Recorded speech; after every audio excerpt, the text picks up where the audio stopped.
കോഴിക്കോട്ടേക്കാണ്. അവിടെ റോഡ് ഒരു വലിയ പ്രശ്നമായി മാറിയ ഒരു സ്ഥലമുണ്ട്. റോഡ് പൊട്ടിപ്പൊളിഞ്ഞിട്ട് മാസങ്ങൾ കഴിഞ്ഞിട്ടും ഇതുവരെ നന്നാക്കാൻ നടപടി ഉണ്ടായില്ല എന്നതാണ് അവിടുത്തെ നാട്ടുകാരുടെ പ്രധാന പരാതി. പേരാമ്പ്ര എടവരാട്ടെ ജനങ്ങളാണ് ഈ ദുരിതം അനുഭവിക്കുന്നത്. നടപടി ഉണ്ടായില്ല എങ്കിൽ ഈ തെരഞ്ഞെടുപ്പ് തന്നെ ബഹിഷ്കരിക്കാനാണ് നാട്ടുകാരുടെ ഇപ്പോഴത്തെ തീരുമാനം. 6 പതിറ്റാണ്ട് പഴക്കമുള്ള റോഡിന്റെ അവസ്ഥ അതീവ ദയനീയമാണ്. ദിനംപ്രതി ആയിരക്കണക്കിന് പേര് സഞ്ചരിച്ചിരുന്ന റോഡ് ഇപ്പോൾ ഉപയോഗിക്കാൻ കഴിയാത്ത അവസ്ഥയിലാണ്.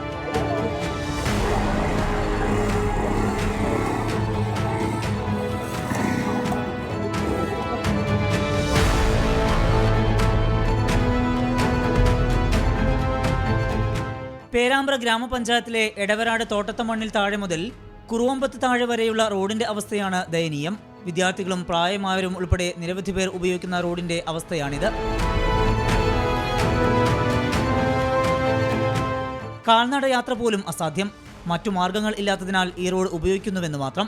ഇരുചക്ര വാഹനങ്ങൾ ചെളിയിൽ തെന്നി വീണുണ്ടാകുന്ന അപകടങ്ങൾ നിരവധി. പലതവണ പരാതി നൽകിയിട്ടും ജനപ്രതിനിധികൾ വാഗ്ദാനങ്ങളല്ലാതെ മറ്റൊന്നും ചെയ്യുന്നില്ലെന്ന് നാട്ടുകാർ. എല്ലാ രാഷ്ട്രീയ പാർട്ടികളും തെരഞ്ഞെടുപ്പുള്ളവരെ വന്നിട്ട് ഞങ്ങളോട് പറയൂ, നിങ്ങൾക്ക് പൊതിഞ്ഞിട്ടുള്ള റോഡ് ഉണ്ടാക്കി തരും ഞങ്ങൾ വന്നാൽ. ഇന്നലെ എനിക്ക് ഈ കമ്മിറ്റി കൂടുമ്പോൾ ഒരാൾ പറഞ്ഞിക്ക് ഞങ്ങൾ ഭരിക്കുകയാണെങ്കിൽ ഞങ്ങൾ റോഡിൻ്റെ പണി തീർക്കും. ഇപ്പം ഭരിക്കുന്ന പാർട്ടിക്കാരും പറഞ്ഞ് ഞങ്ങൾ 1.5 മാസം കൊണ്ട് ഞങ്ങൾ ജയിച്ചാൽ 1.5 മാസം കൊണ്ട് നിങ്ങൾക്ക് 3 അമ്പലത്തിലേക്കും ഇൻ റോഡിൻ്റെ പണിയും പിന്നെ ഗുളികപ്പുഴ വടകര വരെയുള്ള ബസ്സും സർവീസും ഞങ്ങൾ ഉണ്ടാക്കി തരും. അങ്ങനത്തെ ഇത് 5 കൊല്ലമായി ഒരു പാർട്ടി ഭരിക്കുന്നു. ഇതുവരെ ഞങ്ങൾക്കൊരു ആനുകൂല്യവും കിട്ടിയില്ല. റോഡ് ഉണ്ടാക്കി തരികയില്ല, ഞങ്ങൾക്ക് ഉറപ്പാണ്. ആവശ്യം ശക്തമാക്കി പ്രദേശവാസികൾ ജനകീയ കമ്മിറ്റി രൂപീകരിച്ചിട്ടുണ്ട്. ഈ കഴിഞ്ഞ പ്രാവശ്യം തന്നെ 20 ലക്ഷം റുപ്യ പാസ്സാക്കി എന്ന് പറഞ്ഞ് പാർലമെൻറ്റ് ഇലക്ഷൻ്റെ തൊട്ട് മുമ്പേ ഞങ്ങളെല്ലാ വീടുകളിലും കയറിയിട്ട് ജനപ്രതിനിധികൾ ഞങ്ങളോട് പറഞ്ഞ ഇലക്ഷൻ കഴിഞ്ഞപാട് തന്നെ ഈ പണി പൂർത്തിയാകും, നിങ്ങൾക്ക് നല്ല റോഡ് ഞങ്ങൾ ഉണ്ടാക്കി തരുമെന്ന് പറഞ്ഞാൽ അത് കഴിഞ്ഞ് അതിനുശേഷം ഒരാളും ഞങ്ങളെ തിരിഞ്ഞു നോക്കിയില്ല. ഇപ്പം ഞങ്ങൾ ജനകീയ കമ്മിറ്റി കൂടി തീരുമാനിച്ചു പറഞ്ഞാൽ ഇതുപോലുള്ള അവഗണനക്കെതിരെ പ്രതിഷേധിക്കാന്നുള്ള എനിക്ക് ഞങ്ങൾ 25ഓളം വീട്ടുകാർ ചേർന്ന് വോട്ട് ബഹിഷ്കരിക്കാൻ തീരുമാനിച്ചിട്ടുണ്ട്.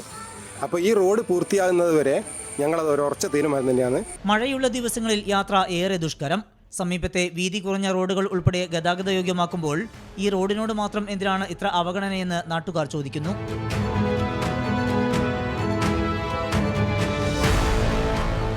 പരാതി പറഞ്ഞു മടുത്തു ഈ നാട്ടുകാർക്ക്. ഇനി റോഡ് സഞ്ചാരയോഗ്യമാക്കാതെ ഇങ്ങോട്ട് വോട്ട് ചോദിച്ചു വരരുത് എന്നാണ് രാഷ്ട്രീയക്കാരോട് ഇവർ പറയുന്നത്. കോഴിക്കോട് നിന്ന് സമീർ സി മുഹമ്മദ്, 24. പൊതുജനം കഴുതയല്ല സാർ.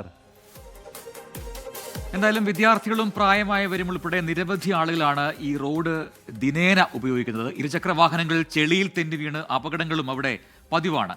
ജനപ്രതിനിധികളുടെ ശ്രദ്ധയിൽപ്പെടുത്തിയിട്ടും നടപടിയില്ല എന്നാണ് നാട്ടുകാരുടെ ആക്ഷേപം. ചില പ്രതികരണങ്ങൾ കൂടിയുണ്ട്, അതിലേക്കാണ് ഇനി.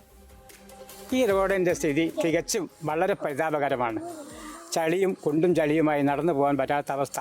വൃദ്ധരും പാവപ്പെട്ട വയസ്സം എല്ലാവരുമുള്ള തിങ്ങിപ്പാർക്കുന്ന ഈ സ്ഥലത്ത് ഇതിൽ അങ്ങോട്ടും ഇങ്ങോട്ടും പോയിക്കൂടാത്ത സ്ഥിതിയാണ് സംജാതമായിട്ടുള്ളത്. ഈ ദുസ്ഥിതി മാറ്റി സാധാരണ ഒരു ഉത്തമ പൗരനെ പോലെ നടന്നു പോകാനുള്ള ഒരവസ്ഥ ഞങ്ങൾക്ക് തയ്യാറാണെന്ന് മാത്രമേ പറയാനുള്ളൂ. എനിക്ക് ഇവിടെ എൻ്റെ മോൻ മാത്രമേ ഉള്ളൂ, ഒരു കാലിന് പ്രശ്നമുള്ള മോൻ. ഒന്ന് നടക്കുക നല്ല പ്രയാസമാണ്. ഞാൻ പൊതുമരാമത്ത് മന്ത്രിക്ക് കത്തയച്ച്, തദ്ദേശ സ്വയംഭരണത്തിന് കത്തയച്ച്, TP രാമകൃഷ്ണൻ കത്തയച്ച്, ആരും ഇതുവരെ ഒന്നും തിരിഞ്ഞു നോക്കിയില്ല. വളരെ പ്രയാസപ്പെട്ടാണ് ഞങ്ങൾ ഈ നാട്ടുകാരിവിടെ കഴിച്ചുകൂടുന്നത്. മഴക്കാലമായാൽ 6 മാസക്കാലം വളരെ കഷ്ടത അനുഭവിച്ചുകൊണ്ട് ഞങ്ങൾ വളരെ ദുരിതത്തിലാണ്.